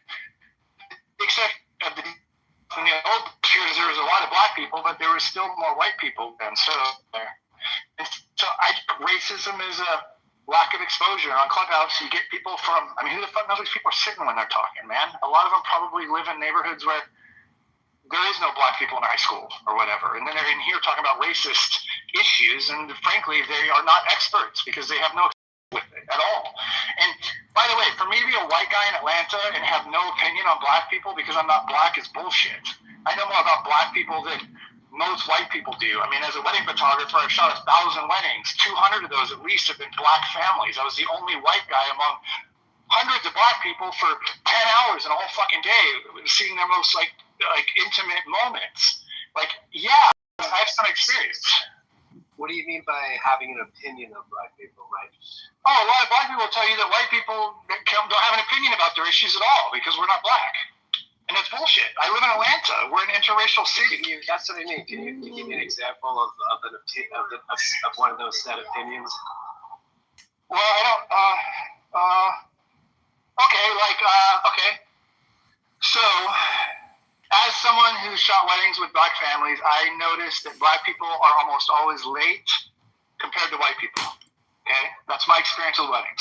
I've also noticed that black people at the receptions have way more fun and are way... yeah, that too. Well, that's real. So I realized that stereotype's real, okay? But I've also realized that white people suck at having fun, and black people are way better at having fun. So culturally, they are more, they're tighter knit amongst one another. White people are more selfish between one another. I've noticed that difference. Like these things, when I talk about them, for someone to say, oh, you're white, so your opinion doesn't matter, or it's not right, or you shouldn't even be saying this because you're white, wouldn't make any fucking sense, because I have eyeballs and I'm smart enough to see trends, and I've noticed that these things are fucking true. Now, if I hadn't been around these situations at all in my life, like when I was 18 years old, I grew up in Issaquah, Washington. There was one black person in 2,500 people in my high school. So no, I didn't know this stuff then. But I do now, and I have a right to say it, because I know more than other white people who grew up in places with no experience. So I don't know, like, I think the people that have experience and personal testimony of their realities have a right to be part of a conversation about black and white issues, back and forth. But if you don't have that experience, and you aren't smart enough to know anything but what you're told, then maybe your opinion isn't as valid in the conversation, and you should step out for your own fucking reasons, not because someone tells you to. Like, not every opinion is fucking equal. Not every opinion matters. Like, we've completely lost the ability to respect somebody with a fucking PhD in a subject that put 12 years of study into something that we found on the internet on our own. We've lost the ability to represent their opinion as more important than our own. That's just fucking retarded. We're all getting dumber because we're doing this to each other. It's stupid.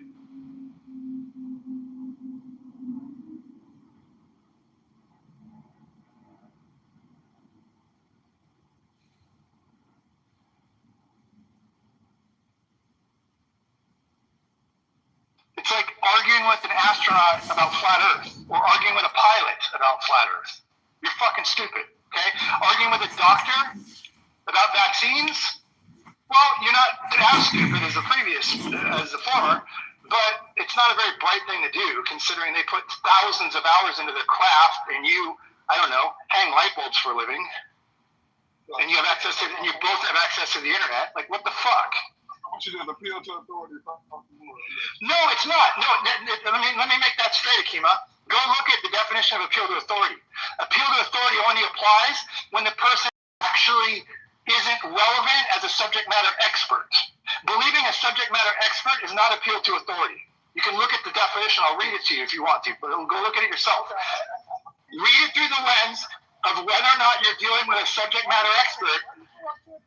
I'm not upset. I'm walking around. No, I'm not. You can gaslight the room that I'm upset, but I'm not. Passion is not anger at all. I'm talking about something that is important to me. So you can categorize it as... Race is important to you? Yeah, race is important to me because I'm a race. there's been plenty of passionate and raised voices because of something that people feel very strongly about. And I think it's encouraged. It doesn't break a rule if you're not interrupting. It doesn't break a rule if you're being respectful, things like that. And that's what these things are for, is to share these conversations. And honestly, you don't know this because I'm not in person. I'm pacing right now. When I start thinking and getting when I start feeling passionate about something, I stand up and start moving while I'm talking. It's an ADHD thing, I guess. And as I walk, my energy increases and my heart rate raises and then my voice gets louder. It's not anger. Not for me. So there might be other people that are hot when they're like this, but that's not me. It's just me. I'm in the groove. I'm feeling heard. I'm talking about things that mean something to me. Like when that happens, my voice raises, it speeds up, and I end up pacing. It's not anger. If I was anger, I'd be like punching a wall and leaving the freaking room or something. Spectrum in the United States, which is what we're talking about. Thank you. The vast majority of Jews are liberal, and they make up the Democratic Party. If you look at the leadership in Congress and in state legislatures, 90 to 95% of the Jewish representatives are Democrats, and 95% of the blacks are Democrats. Not just politically. I think what he's saying is lifestyle, culturally. How's their family structure? Would you say is more liberal? No, it's exactly. See, what I'm saying is that you preach liberalism to everyone else, right? What percentage of Jews? You practice conservative values in your own personal life, and that's what percentage of Jews? There are 7 million Jews in the United States. Those values, and that's why you guys are so powerful. Even though this is what you don't seem to understand. This is what you don't understand. There are 7 million Jews in the United States right now. Okay, most of them live in the New York City area. Out of those 7 million Jews, only 10% are Orthodox. Only 10%. Now, those 10% of the Orthodox are very religious, are very conservative, tend to vote Republican, do support Trump. That's absolutely true. 10%. 10%. Only 50% of Jews actually belong to a synagogue. Okay? And only like 30% ever go to a synagogue in the first place. So no, you don't seem to understand what you think. Jewish is a religion? No, it's not. It's an ethno. It's a different ball of wax. Are we a race? No, we're multiracial, but we are a specific ethnic group and nationality. We're not just a religion. I'm an atheist Jew who doesn't belong to a temple, but who does go to temple periodically and celebrates the holidays. So where do you get that? We're our own animal. It's you can't compare it. And to say that there's conservative, no, the conservative Jewish lifestyle, particularly in the United States, 10% are Orthodox. Even in Israel, you would think that there would be more Orthodox in Israel. No, there's maybe 10 to 12% of Israelis are Orthodox. That's it. That's it. So this idea is bullshit. The majority of Jews in the United States are progressive, are moderate to left, progressive. Almost all are Democrats. And again, it tracks very similar to the Black American population as well. It's the same thing. Track very similarly to the Black American population. It's family structure. I don't know why you have a big deal about that. And that's not relevant to the conversation of politics. Yeah, that's much more. What? No, it's not. What? Yeah,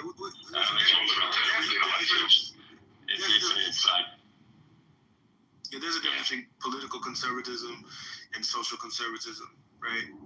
What you practice, what you how attached you are to your religious doctrine, how attached you are to living within those parameters. Right. I would say, again, different spectrums of conservatism as it relates to Jewish people. There's the Zionist conservatism, which is I got a large family. So apparently Ace is Jewish turning today. Four grandparents. I came from Eastern Europe in the late 1800s. Okay, and I have a branch of the family that's been with me in Israel since 1900. So I sort of have a going back to the point that you keep on talking about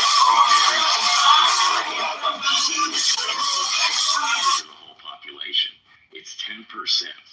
So yes, they exist, but they exist as a very small group that's different than the rest. You would say that there's on the Zionist spectrum, correct?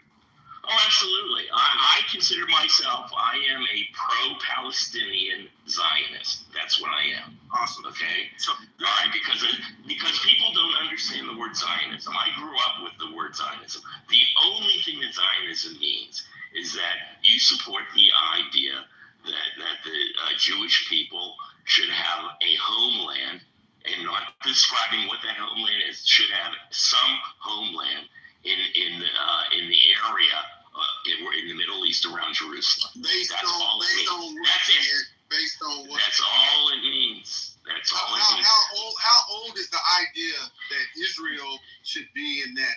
Isn't that a value that you're? That's not a no. That's not a no. That's Israel. No.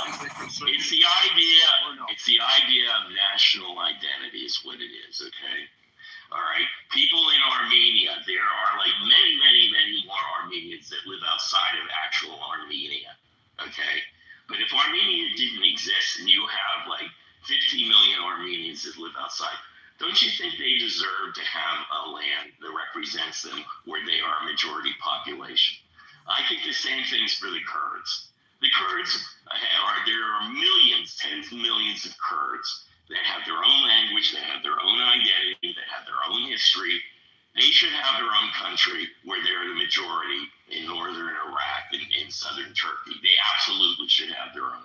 And the Palestinians, no matter what their history is, no matter, you can argue about it, they are a specific identity that have an attachment to the land where they are a majority.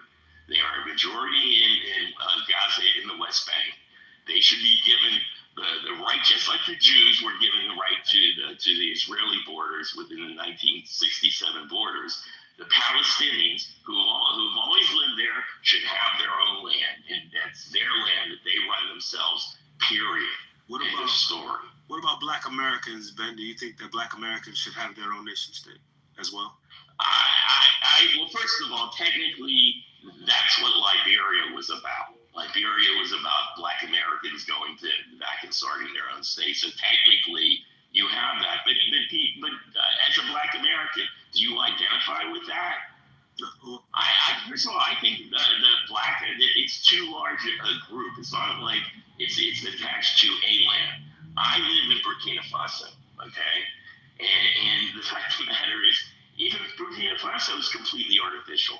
Who do you think made up the borders of African countries? Wait, so Ben, are you saying that that's like Black Americans' reparations is Liberia? Is that what you're looking? If you want to sit there and say that should Black Americans have a? Just say it with your chest. No. I'm not saying it should be that way. I'm not saying it should be that way. I'm saying is that not why Liberia was created? I think it was more of a settler colonial project. I think it was a failed attempt to have a settler colonial project on the continent as opposed to a real homeland for Black Americans. And a real homeland for Black Americans would be here. How can you have a homeland for Black Americans when, there's some Black Americans? But first of all, I have to tell you, having lived in Africa for 5 years, the strongest connection to the people here are with their traditional tribes.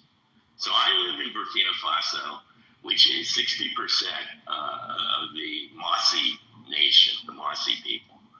And there's also the Diala people. There's 51 separate identities 60% of them are organized around the Mossy people. The head of the Mossy people, the Naba, have much more power than the